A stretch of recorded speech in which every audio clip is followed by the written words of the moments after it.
बेसन किंवा पिठलं बनवण्यासाठी इथे कढईमध्ये आपण 2 मध्यम आकाराचे कांदे छान बारीक चिरून घेतलेत. ते तेलावरती आपण छान परतून घेणार आहोत. तर तेल टाकून हा कांदा छान 2 ते 3 मिनिटं परतून घ्यायचा.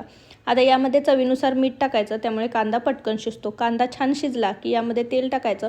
मिरची, लसूण आणि जिरीचं वाटण करून घेतलेलं आहे ते यामध्ये घालायचं आणि हेही तेलावरती 2 ते 3 मिनिटं परतून घ्यायचं.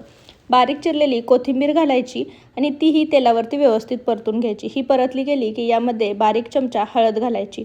हळदही यामध्ये व्यवस्थित मिक्स करून घ्यायची आणि आता यामध्ये पाणी घालायचं. तर साधारण 1 ते 1.5 ग्लास मी पाणी घातलेलं आहे. पाण्याला छान उकळी आली की एका हाताने बेसन पीठ टाकत दुसऱ्या हाताने हे छान व्यवस्थित हलवून मिक्स करून घ्यायचं. याच्या गुठळ्या होऊन द्यायच्या नाहीत, त्यामुळे ही प्रोसेस फास्ट करायची.